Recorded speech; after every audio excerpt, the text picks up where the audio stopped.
Halo teman-teman semua, perkenalkan nama saya Melinda Kansa Putri. Halo, perkenalkan saya Yosua.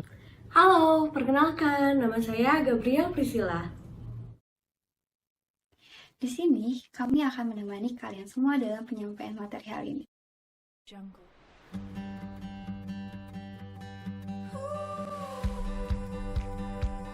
Pada materi sebelumnya, kita sudah mempelajari mengenai sequencing active training activities, yang mana pada materi ini kita sudah belajar mengenai 6 basic sequencing guidelines, applying sequencing guidelines, dan definer site of sequencing, yaitu kita sudah belajar mengenai 4 cara mengurutkan training, dan juga 5 tips meningkatkan flow.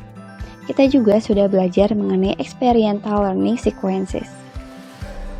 Di sini kami akan menjelaskan dua chapter, yaitu chapter 9 dan chapter 10.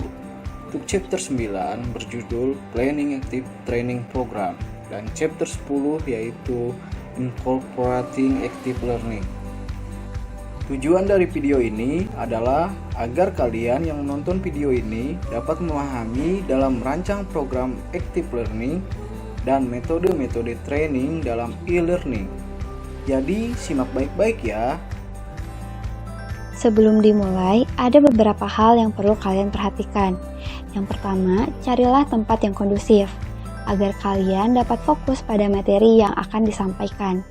Dan yang kedua, siapkan notes atau catatan. Pastikan kamu menyiapkan notes atau catatan kecil untuk mencatat hal-hal penting dari materi. Dan yang ketiga, usahakan untuk tidak men-skip video.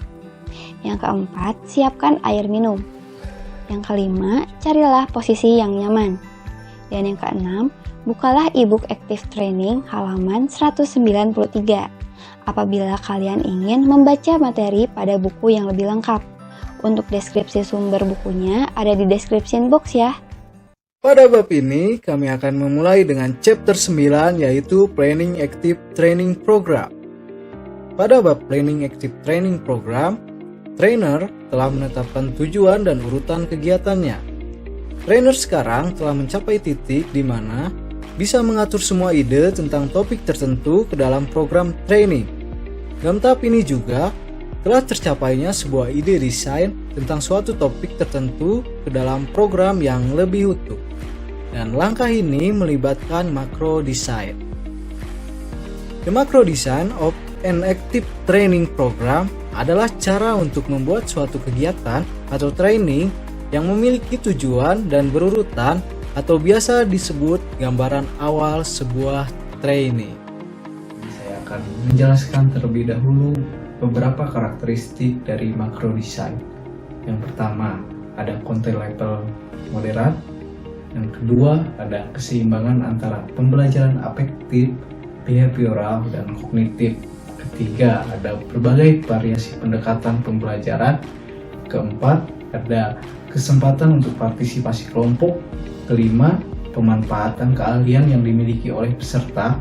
Keenam, mendaur ulang konsep dan skills yang telah dipelajari sebelumnya. 7, pemecahan masalah kehidupan nyata. Dan terakhir yang ke-8, ada penyisihan tunjangan untuk rencana masa depan.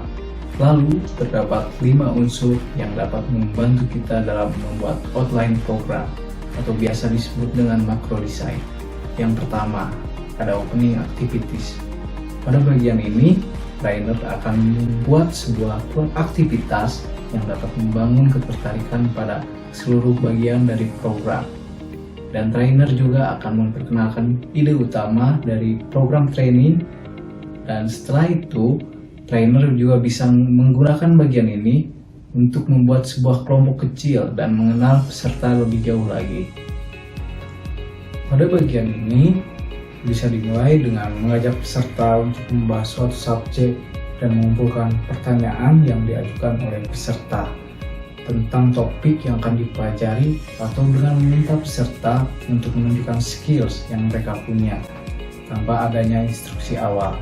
Dan tujuannya untuk mengetahui sejauh mana kemampuan yang mereka miliki. Bagian kedua, building blocks. Pada bagian ini, trainer dapat merancang kegiatan dengan mengajarkan basic knowledge serta mengeksplorasi sikap dan perasaan mengenai topik yang akan dibahas. Setelah itu, trainer juga dapat melibatkan peserta secara aktif dengan menyelingi presentasi dengan memanfaatkan partisipasi kelompok. Dan trainer juga dapat memanfaatkan metode ini untuk memberi penjelasan dan pengalaman pembelajaran. Bagian ketiga, ada middle activities. Pada bagian ini, trainer akan merancang sebuah kegiatan yang dapat membantu peserta untuk meninjau kembali dari tahapan building block. Dan di sini trainer akan memperkenalkan ide-ide yang akan dibahas pada tahapan program selanjutnya. Misalnya, trainer bisa membuat metode pembelajaran role-playing, simulasi, observasi, study case, dan membuat proyek serta metode lainnya. Selanjutnya, tahapan keempat, Advanced Knowledge and Skill. Pada tahap ini, trainer akan mengajarkan materi pada level yang lebih tinggi. Di sini juga bisa menekankan untuk pemecahan yang lebih mengarah pada real life problem. Dan trainer perlu berhati-hati dalam memanfaatkannya, karena peserta yang memiliki skill akan mengulang informasi yang trainer sajikan sebelumnya. Kemudian trainer juga perlu mempelajari perasaan peserta tentang apa yang mereka pelajari. Terakhir ada bagian coaching activities. Pada bagian ini, trainer dapat membantu peserta untuk menguji pengetahuan dan skills yang mereka miliki. Dan fungsinya untuk mendorong peserta dalam menerapkan kegiatan ini pada masalah baru dan mereka akan menghadapinya di dalam tempat kerja maupun di rumah.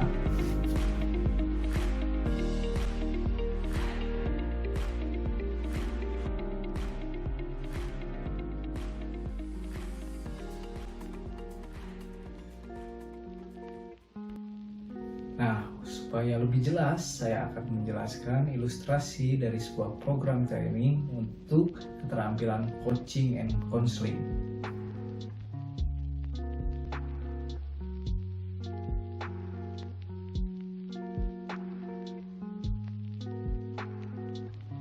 Sebagai seorang pelatih atau coach, manajer perlu mengidentifikasikan kebutuhan karyawan seperti instruksi dan arahan mengenai tugas kinerja mereka saat ini sebagai konselor. Dan manajer juga perlu mengidentifikasi masalah yang sekiranya dapat mengganggu kinerja karyawan. Seorang manajer juga perlu beralih dari mode coaching ke mode counseling. Ketika karyawan tidak terbuka terhadap masukan yang diberikan dalam hubungan konseling, manajer juga perlu membangun kepercayaan dengan mendekati karyawan dengan cara yang sangat mendukung dan tidak mengancam. Nah, sekarang kita ilustrasikan, dan ilustrasinya jelaskan dengan bagian role play. Nah, sebelum kita mulai, saya akan bertanya terlebih dahulu. Apakah saudara mengetahui arti dari coaching dan counseling? Kalau menurut saya, coaching itu adalah sebuah kegiatan untuk melatih, mengajar, menginstruksikan sesuatu dengan tujuan tertentu. Sedangkan konseling merupakan bimbingan yang diberikan kepada individu oleh seorang profesional.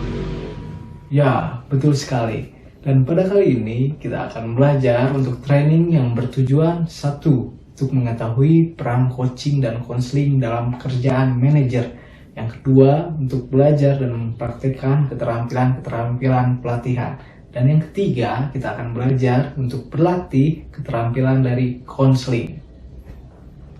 Nah, selanjutnya adalah sesi diskusi yang melibatkan partisipasi dengan tujuan untuk pembangunan tim, penilaian di tempat, dan keterlibatan pembelajaran.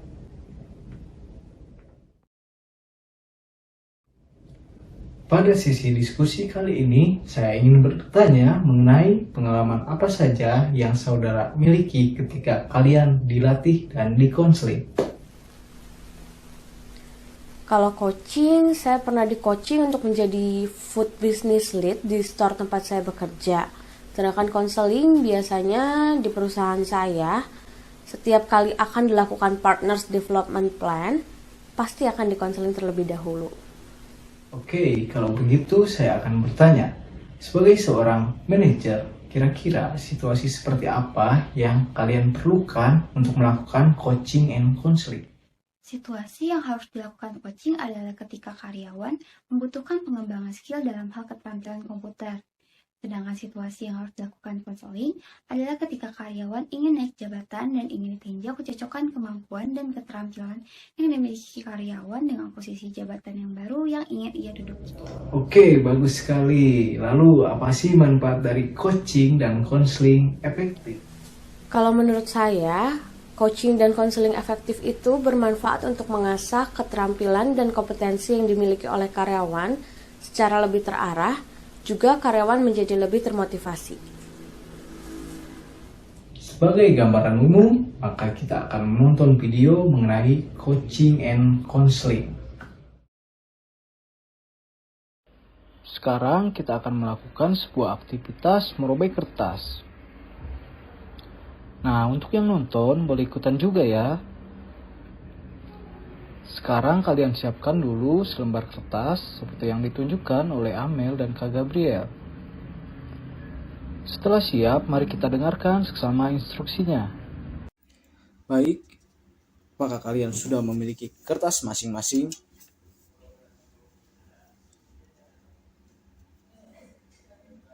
Jika sudah, saya meminta kalian untuk mendengarkan baik-baik instruksi yang akan saya berikan. Pertama, tutuplah mata kalian.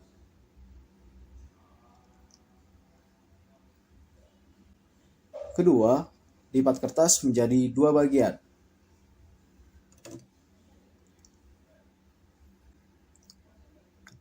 Ketiga, robek ujung kanan kertas.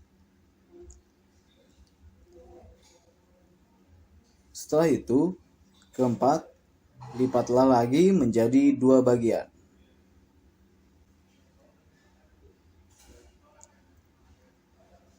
Kelima, robeklah ujung kanan kertas.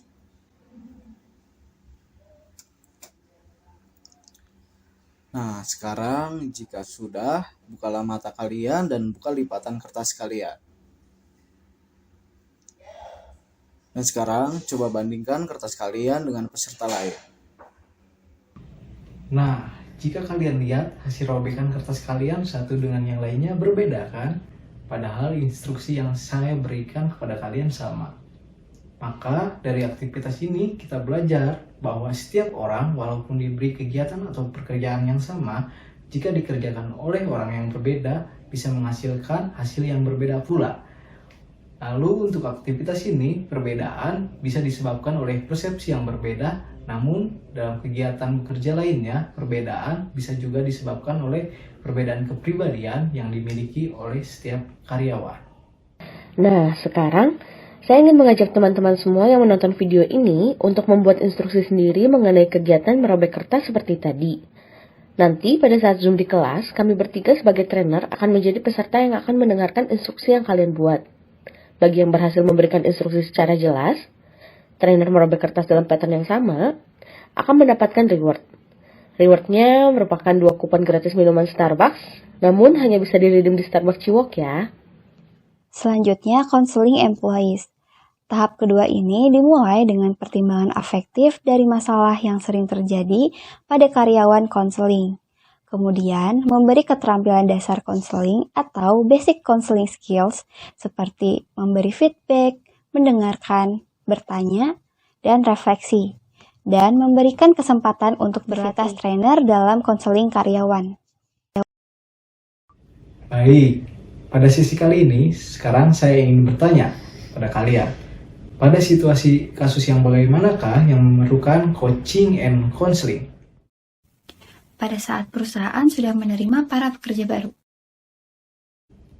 Setelah kalian sudah mencoba role play dalam mengendalikan kemarahan dan motivasi, sekarang saya ingin bertanya lagi, seberapa percaya diri Anda sebagai seorang coach and counselor? Setelah mengikuti training kali ini dan mendapatkan banyak ilmu baru, saya menjadi lebih percaya diri daripada sebelumnya. Baik, lalu saya meminta kalian untuk memberikan feedback satu sama lain mengenai role play masing-masing. Secara keseluruhan, role play Kak Gabriel sudah bagus. Namun akan lebih baik lagi saat roleplay kakak sedikit-sedikit tersenyum agar nggak kelihatan tegang. Pendapat saya mengenai roleplay yang telah dilakukan Amel itu sudah cukup baik. Namun mungkin gestur tubuhnya bisa sedikit lebih luas lagi supaya kelihatan gak terlalu tegang. Nah, sekarang kita sudah mau berada di akhir training ini.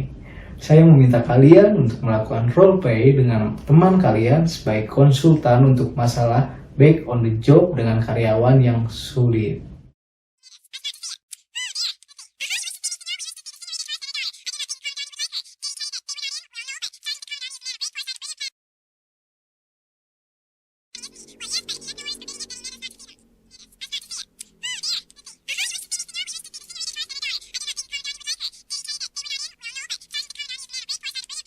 Saya ingin bertanya lagi, apa yang harus dilakukan oleh kalian agar dapat meningkatkan skill kalian dalam coaching and counseling ini? Mungkin dengan cara sering berlatih. Ya, betul sekali. Nah, agak kerasa kan, training hari ini sudah berakhir. Meskipun begitu, jangan berhenti berlatih ya. Sampai di sini, buatlah kontrak diri untuk terus mengembangkan skill coaching and counseling kalian. Sekian, terima kasih. Selanjutnya, middle activity. Pada tahap ini, meliputi desain aktivitas yang membantu peserta untuk meninjau ulang, juga mereview kembali building blocks, lalu memperkenalkan ide-ide yang akan dibahas pada tahap program berikutnya. Kalian dapat menggunakan metode seperti role play, simulasi, observasi, studi kasus, dan lain-lain. Selanjutnya, kita akan membahas mengenai case study atau case review. Pelatih yang memiliki masalah dapat meminta peserta untuk merefleksikan apa yang telah mereka pelajari dengan mengklarifikasi pemahaman mereka tentang peran masing-masing coaching juga counseling. Setelah itu, tahap advanced skills. Pada tahap ini, peserta diminta untuk memproses perasaan yang muncul dan juga melatih kembali skill yang sulit. Seperti yang kita ketahui sebelumnya, dua tahap terakhir menjelaskan bahwa coaching dan juga counseling adalah gabungan dari dua elemen, yaitu afektif dan juga perilaku. Peserta akan diminta untuk melatih skill baru mereka dalam situasi yang beragam. Setelah itu, diharapkan ketika mereka kembali ke pekerjaannya, mereka akan dapat memaksimalkan skill yang mereka miliki. Mari kita bahas contoh permasalahan dalam coaching dan juga counseling. Tahap terakhir pada Macro Design Program, yaitu closing activity. Pada tahap ini nantinya peserta akan diminta untuk menjadi konsultan satu dengan lainnya. Lalu, ketika melakukan peer consultation, nantinya akan dijadikan tinjauan untuk mengetahui seberapa jauh dan seberapa dalam pengetahuan yang didapatkan oleh peserta. Setelah itu, peserta akan diminta untuk membuat action plan.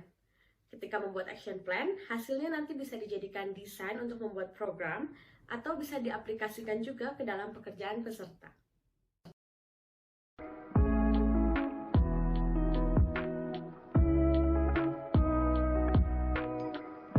Sebelum kita masuk ke chapter 10, kita peregangan dulu yuk, agar badan dan otot kita tidak pegal.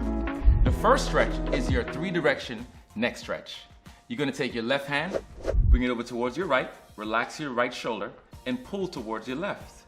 We're going to hold that for 10, 9, 8, 7, 6, 5, 4, 3, 2, and 1. Come across to the opposite side. Now remember, this stretch is excellent for opening up your pathways, believe it or not, through your breathing. You have about 5 more seconds to go. Don't forget to relax the shoulders. 3, 2, and 1. Now interlock the fingers together. Come behind the head, elbows in, and press down. We're gonna hold that for 10 seconds. Now a lot of times we tend to hold up tension in our bodies, and that tension builds up in the back of your neck. You have 5 more seconds. 4, 3, 2, and 1. Come out of it nice and easy. So we're gonna move on next to your overhead side bends. This is for your shoulders. You wanna take your left hand, bring it up, get your right hand to come up to the top of that elbow, and you're gonna pull towards your right side. Hold that for about 20 seconds. This is excellent for opening up your lats and your shoulders. You're sitting in front of the desk all day. Guess what? You get tight in the shoulders. We have 10 seconds. You want to release that tension and keep your body feeling great. 5 more seconds. 4, 3, 2, and 1. Come out of it slow. Come across to the opposite side. Right hand up, left hand grabs, pull towards your left. Another reason why this stretch is so good for you is right in your rib cage. This is where we hold a lot of air pockets. And you want to open up and you want to inhale and you want to exhale. 10 more seconds. 9, 8, 7, 6, 5, 4, 3, 2, and 1. Come out of it easy. Sekarang kita akan melanjutkan materinya pada chapter 10, yaitu Incorporating Active Learning. Pada chapter ini, kita akan mempelajari mengenai 4 kategori e-learning, yaitu Asynchronous e-learning, Group-based e-learning, Virtual Classroom Training, dan Blended Learning. Selain 4 kategori e-learning ini, kita juga akan mempelajari mengenai sosial media dan m-learning. Nah, untuk kategori yang pertama ini adalah Asynchronous e-learning. Mungkin kalian semua sudah tidak asing lagi dengan kata-kata asynchronous dan synchronous. Nah, untuk asynchronous e-learning ini adalah training berbasis web dan komputer yang materi atau instruksinya dapat diakses oleh siapa saja dan kapan saja. Hal ini merupakan kelebihan dari metode e-learning ini. Nah, metode ini dapat digunakan ketika trainer ingin menyampaikan training yang konsisten kepada sekelompok partisipan yang tidak berada di lokasi yang sama. Asynchronous e-learning ini memiliki kekurangan, yaitu yang pertama, peserta sulit untuk berbicara dan berbagi pengalaman dengan orang lain. Yang kedua, tidak dapat menyamai pengetahuan dengan peserta lain. Dan yang ketiga, pembelajaran pada situasi isolasi di mana tidak adanya dukungan dari teman sebaya. Nah, contoh dari asynchronous e-learning ini seperti kalian nih yang sedang menonton video ini, karena adanya pandemi COVID-19 mengharuskan kita semua untuk menjaga jarak, sehingga pembelajaran dan training pun berpindah dari offline menjadi online. Dan juga kalian dapat mengakses video ini atau materi pembelajaran kapanpun dan dimanapun yang kalian mau. Sekarang kita akan membicaranya pada kategori yang kedua, yaitu Group-based e-learning. Jenis kedua dari e-learning ini melibatkan training kelompok yang difasilitasi oleh alat penyampaian secara teknis atau modules. Pada metode ini, partisipan tidak berada pada tempat yang sama, namun training berlangsung secara sinkronus atau waktu yang sama. Dalam penyampaian materi, terdapat 3 alat atau tools yang dapat digunakan, yaitu webcast, webinars, dan video training. Ketiga tools ini memiliki kelebihan dan kekurangannya masing-masing. Sekarang saya akan menjelaskan mengenai webcast. Webcast adalah acara audio visual yang dapat diakses hanya melalui komputer dan melalui call conference. Untuk gambaran lebih jelasnya, itu seperti presentasi biasa, yang mana didasarkan pada komunikasi satu arah, dengan pembawa acara berbicara berdasarkan catatan dan slide yang sudah disiapkan kepada peserta yang tersebar luas. Dan biasanya pada akhir akan ada sesi tanya jawab di call conference. Beberapa webcast direkam sehingga dapat diakses di lain waktu. Hal ini mengubah yang awalnya sinkronus menjadi asinkronus. Berikut adalah beberapa cara yang dapat trainer lakukan dalam menggunakan webcast untuk menciptakan pengalaman belajar yang lebih aktif. Yang pertama, kirim email terlebih dahulu dengan instruksi atau formulir yang menunjukkan bagaimana peserta harus membuat catatan selama webcast. Strategi mencatat yang dipandu ini akan membantu menyalurkan pemikiran peserta dan memberikan petunjuk tentang poin-poin utama dari pembelajaran. Lalu yang kedua, pada bagian opening, berikan beberapa pertanyaan langsung dari pembawa acara kepada peserta. Hal ini bertujuan untuk meningkatkan tantangan dan memastikan bahwa semua orang memperhatikan, serta menyapa peserta tertentu dengan nama. Lalu yang ketiga, tawarkan juri pembicara di webcast untuk memberikan perspektif berbeda tentang topik yang kontroversial. Selanjutnya, saya akan menjelaskan mengenai webinar. Mungkin kalian juga sudah sangat familiar ya dengan webinar ini. Jadi, sebenarnya webinar ini adalah versi webcast yang lebih interaktif, di mana pada webinar juga sama-sama menggunakan komputer dan call conference. Lalu juga dapat direkam dan dapat diakses secara fleksibel. Namun, webinar berbeda dari webcast dalam berbagi aplikasi antara trainer dan peserta. Terdapat dua fitur dalam webinar, yaitu polling dan quiz. Kedua fitur ini berguna untuk menguji pemahaman peserta dengan cepat dalam situasi di mana trainer tidak dapat secara fisik berjalan di sekitar ruangan untuk memeriksa pemahaman peserta mengenai materi yang sudah disampaikan. Berikut adalah beberapa petunjuk untuk membuat webinar lebih aktif.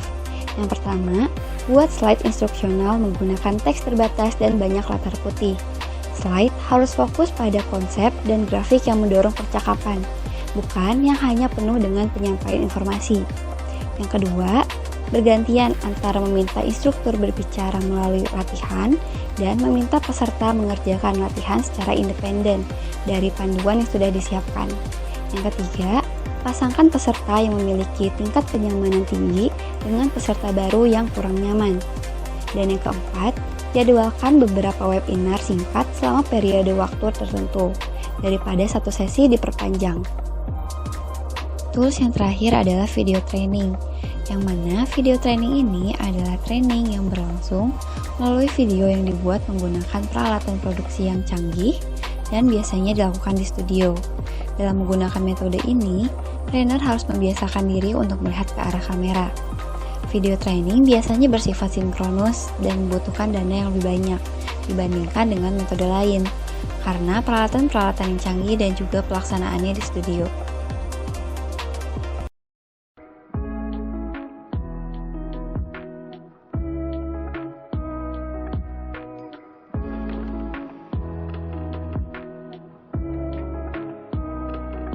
Sekarang saya akan menjelaskan mengenai kategori yang ketiga dari e-learning ini, yaitu Virtual Classroom. Nah, Virtual Classroom ini merupakan training menggunakan software yang sudah ada dan memiliki kelebihan yaitu hemat waktu karena kita tidak perlu datang ke kelas secara langsung.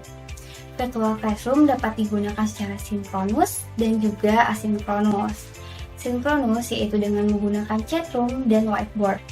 Lalu, untuk asinkronus itu dengan menggunakan papan diskusi dan email yang dapat digunakan peserta pada waktu yang nyaman bagi mereka.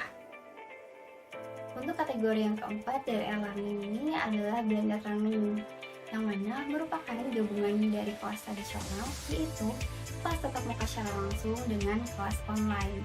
Jadi misalnya nih, dalam seminggu peserta hanya diharuskan melakukan tatap muka langsung selama 3 hari aja, dan sisanya dilakukan secara online. Media sosial. Sekarang ini menggunakan media sosial sebagai salah satu platform untuk melakukan training atau pelatihan sudah bukan merupakan hal yang aneh. Malah, menggunakan media sosial dapat menguntungkan perusahaan. Mengapa? Karena melalui media sosial, pelatihan dapat dilakukan tanpa mengenal batas. Yang dimaksud batas di sini adalah batas geografis maupun batas waktu. Karena melalui media sosial, pelatihan itu dapat dilakukan di luar kelas virtual maupun kelas fisik. Lalu, melalui media sosial juga, interaksi yang dibangun oleh pelatih dan juga karyawan perusahaan dapat menjadi interaktif, lebih interaktif. Maka, karena lebih interaktif, nantinya pelatih akan mengetahui kapan dan di mana tepatnya training atau pelatihan dibutuhkan oleh karyawan perusahaan. Yang terakhir itu ada M-Learning. Apa sih yang dimaksud dengan M-Learning itu? M-Learning sering dikaitkan dengan istilah belajar melalui telapak tangan Anda. Bukan berarti telapak tangan yang kosong ini ya, namun yang dimaksudkan di sini adalah melalui handphone ataupun tablet. Nah, bagaimana sih caranya? Biasanya, perusahaan itu akan meminta karyawannya untuk mendownload aplikasi tertentu. Nantinya, melalui aplikasi tersebut, karyawan akan mengikuti berbagai macam training yang tersedia di dalamnya. Lalu, ada juga istilah lain nih yang terkait dengan M-Learning, BYOD, singkatan dari Bring Your Own Device. Jadi, karyawan itu harus dipastikan membawa handphone, smartphone, atau tabletnya masing-masing ketika mengikuti training melalui platform M-Learning ini. Perlu diingat, kunci penting untuk sukses dengan e-learning adalah mendiagnosis apa masalah training, lalu menentukan apakah e-learning memberikan solusi terbaik.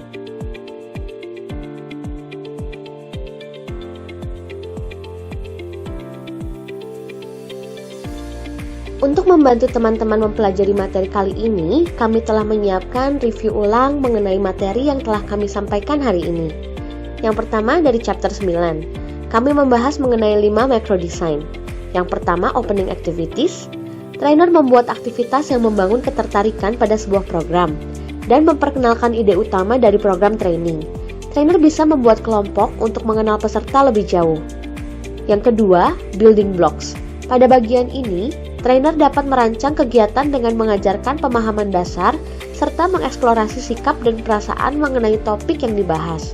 Setelah itu, trainer dapat melibatkan secara aktif partisipasi kelompok untuk memanfaatkan metode ini untuk memberi penjelasan dan pengalaman pembelajaran.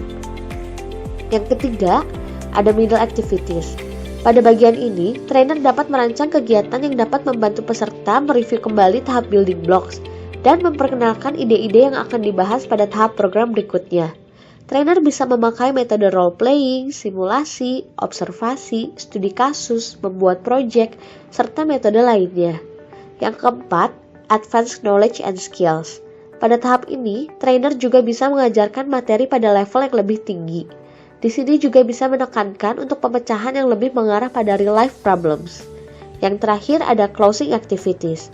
Pada bagian ini, trainer dapat membantu peserta untuk menguji pengetahuan dan skill yang mereka miliki, untuk mendorong peserta dalam menerapkan kegiatan ini pada masalah baru yang akan mereka hadapi di tempat kerja maupun di rumah nantinya.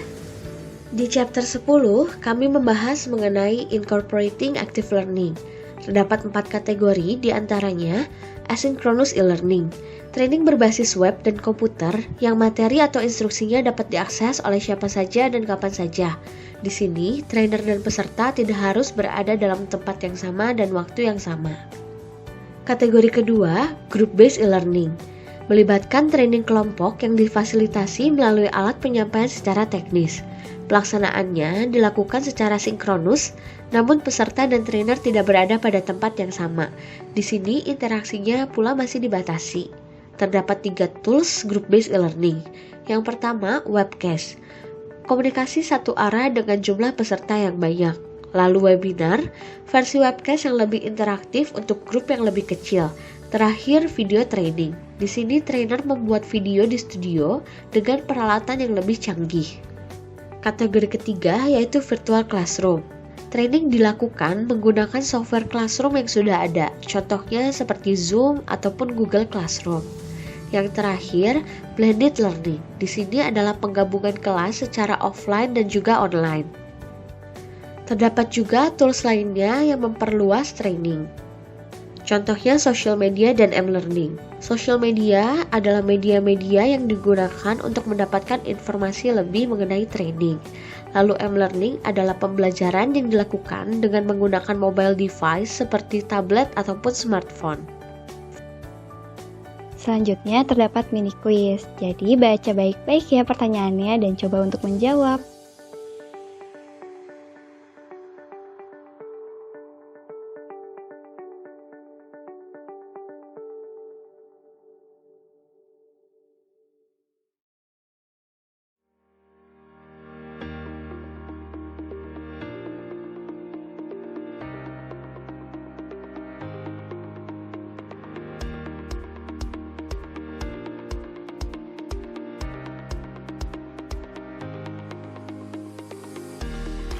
Di akhir video ini, saya akan membagikan quotes untuk teman-teman dengan harapan quotes yang akan saya bagikan ini dapat menjadi penyemangat bagi teman-teman untuk menghadapi hari ini juga hari-hari berikutnya.